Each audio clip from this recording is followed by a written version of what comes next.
The year is 1961. In a brownstone in New York, a 65-year-old man sits at his typewriter.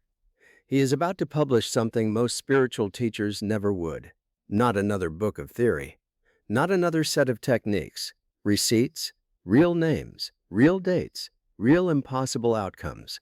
Letters from women who got pregnant after 15 years of trying. Men who recovered businesses lost in the Depression. Soldiers who came home when no one expected them to. Children who walked after doctors said they would not. The book is called The Law and the Promise. Inside are 75 testimonies.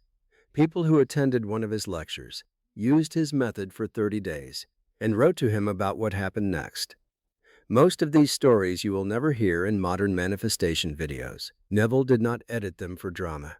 He printed the letters as written, with grammar mistakes, with awkward phrasing. He used only their initials to protect them, but the facts were checkable. Dates, locations, sworn details. This is not a video about technique. This is a video about what those 75 people said happened to them. Here are 6 of the cases that still cannot be explained. Case File 1. Initials, M.J. Manhattan. Spring of 1953. M.J. was a 38-year-old secretary at a law firm. $40 a week. A one-room walk-up in Hell's Kitchen. She had attended one of Neville's lectures in Greenwich Village. After the lecture, she wrote down what she wanted. Not a generic wish, specific. An apartment in Beverly Hills, California. 2,000 miles away from where she lived. 3 bedrooms, a view of the hills, a garden with citrus trees. She had never been to California. She had no relatives there, no job offer, no plan. She did exactly what Neville told the room to do. She closed her eyes every night before bed. She felt the California air through an open window. She heard the sound of a swimming pool just outside. She smelled the lemon trees. She felt the warmth of carpeted floors under her bare feet. She slept inside this scene every night for 2 months. She told no one. In May, her elderly uncle in Pasadena died. She had not seen him in 12 years. His attorney called her in New York. Her uncle had left her his entire estate. The estate included one property, a 3-bedroom house in Beverly Hills, with a small pool, a view of the hills, and a citrus garden. MJ moved in that August. She never paid a cent. She had never visited the property in her life. She wrote to Neville a year later. She included one detail Neville published verbatim. I had been imagining the wrong room for 3 weeks. I thought my bedroom faced east, but when I arrived, the master bedroom faced west. And I remember thinking, the moment I stepped inside, this is exactly what I imagined. Except my imagination got the direction wrong. Neville added a note beneath her letter. Imagination does not always honor your details, but it always honors the state. She did not imagine east or west. She imagined being already home. And so a home appeared. The address of that house is still standing today. Case File 2 is one of the few cases that happened to Neville himself. November 1942, Camp Polk, Louisiana. Neville Goddard, 37 years old, drafted into the U.S. Army. He had a wife and a young daughter in New York. He was the oldest man in his unit. He applied for an honorable discharge. The application was reviewed by a colonel. The colonel stamped it, disapproved personally. Neville did not argue. He did not request a meeting. He did not file a second application. He went back to his bunk that night, and he constructed a scene. He saw himself walking out of the front gate of the camp in civilian clothes. He felt the leather of a suitcase handle in his hand. He felt the relief of a Louisiana morning turning into a New York afternoon. He fell asleep inside that scene. He repeated it for 8 nights. On the 9th night, he did something different. Instead of seeing himself leaving, he saw the colonel. The colonel was sitting at his desk. He had the discharge papers in his hand. He looked up at Neville and said one word, "Granted." Neville woke up at 3 in the morning. He told his bunkmate he was leaving. His bunkmate laughed. The next morning, Neville was called into the colonel's office. The colonel had not slept. He looked tired and confused. He handed Neville his discharge papers without explanation, stamped in red ink. "Granted," the colonel said, looking down. I do not know why I am doing this. I reviewed your file 3 times last night. There is no policy reason to reverse my decision, but I cannot bring myself to keep you here. Neville left Camp Polk that afternoon. He kept a copy of those discharge papers his entire life. He showed them at lectures. He never claimed the colonel was hypnotized. He said something stranger. I did not change his mind. I changed the man whose mind he was. Case File 3 is the most difficult of the 6. Brooklyn, 1958. A 6-year-old boy named Daniel, initials Dr. Polio. 3 months in iron lungs. His legs had not moved in over a year. His mother, R.R., heard Neville speak at the Wilkie Auditorium. She was raised Catholic.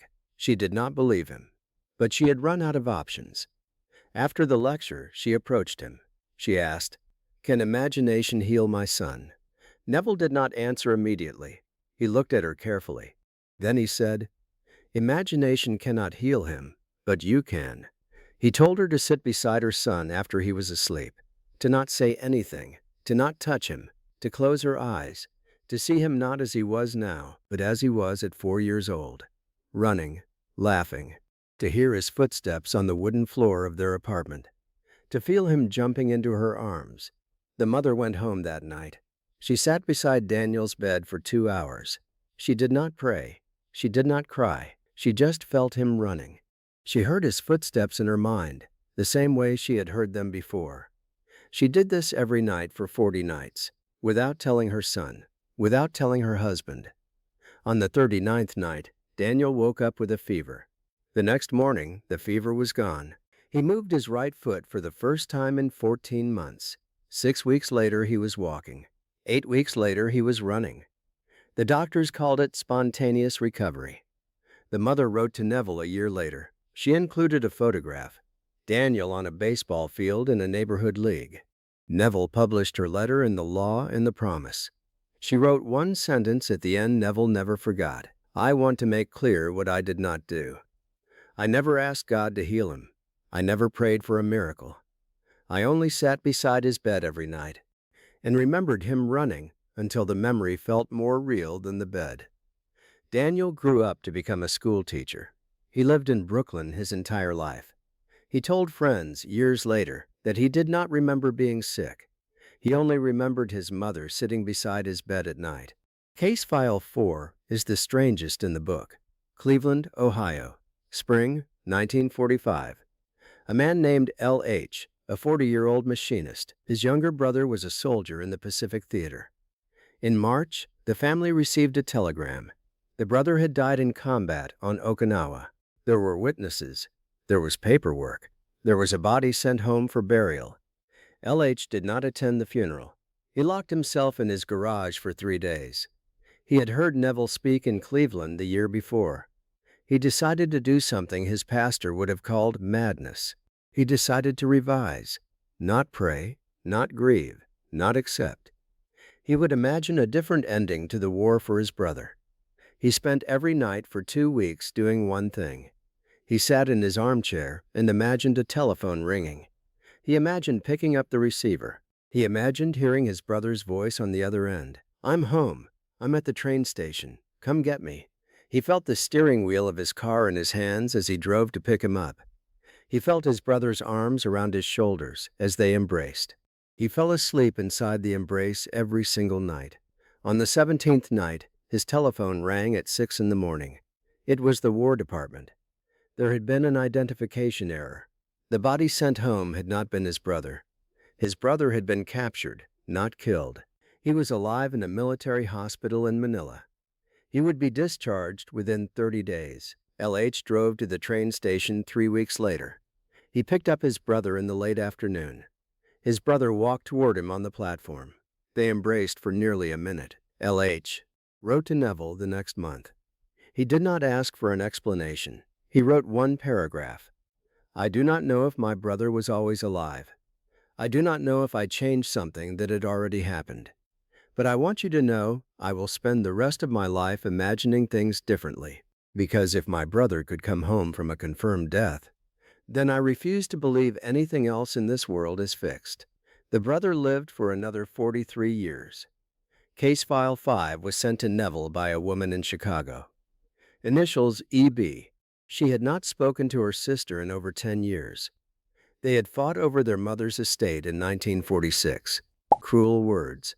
Letters returned unopened. By 1956, EB had given up. She had heard Neville's lecture series on revision. She decided, almost as a joke, to try it. Every night for 1 month, she went back to the day of the original fight. In her mind, instead of shouting, she hugged her sister. Instead of leaving, she stayed. Instead of cruel words, she said the words she wished she had said. She did this for 31 nights. On the morning of the 32nd day, her telephone rang. It was her sister. Her sister had been crying. She said before EB could speak, "I had a dream last night that we never fought.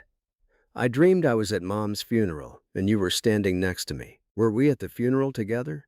EB could not answer at first, because of course they were not. Her sister had attended without speaking to her. They had not stood together, not a word. But her sister insisted. "I remember holding your hand. I remember you handed me a tissue.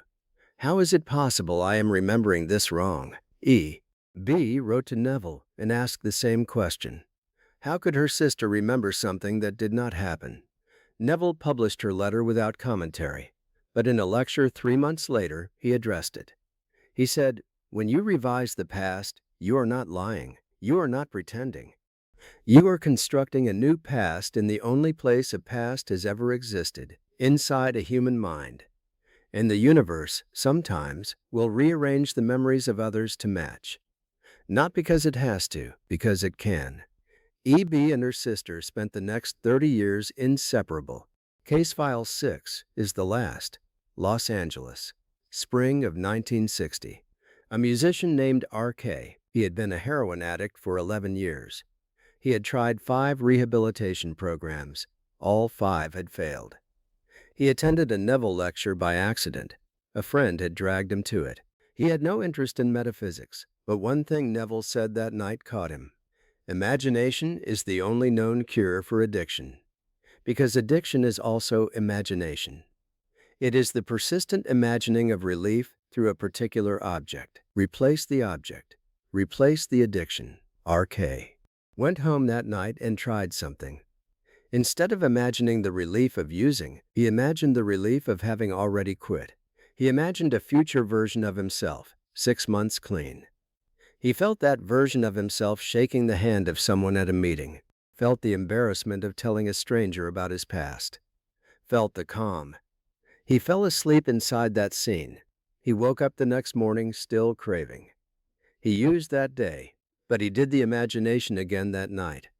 He did it for 117 nights. He used 5 times during those 117 nights.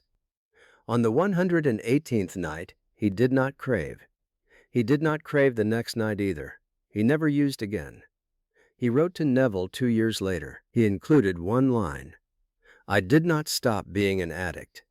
I became someone who used to be one, inside my mind first, then outside." So that is 6 cases, 6 people, 6 impossible outcomes, different problems, different decades, different cities, but every one of them did the same thing. They constructed a scene in which the desired outcome was already true, and they kept entering that scene until the outer world had no choice. Neville did not call this manifestation. He never used that word. He called it the law of assumption. The thing you assume to be true eventually expresses itself as true, not because the universe rewards your effort, because consciousness is the substrate of reality. Change what is true in the mind first, and what is true in the world has no choice but to follow. The 75 letters in the Law and the Promise are not metaphors. They are claims on the record, made by real people under their own names. Neville never asked anyone to believe him. He asked something stranger. He asked them to test it. Pick one thing. Pick something specific. Construct the scene in which it has already happened. Sleep inside that scene every night for 30 days. If nothing happens, you have lost a month of bedtime. If something happens, you will understand the rest of his work. Because the letters in his book were not from theorists. They were from people who tested it once and found out the floor of reality was thinner than they had been told. If you want to read the 75 cases in full, the book is still in print. The Law and the Promise, 1961. Neville Goddard. Subscribe if you want the next file opened.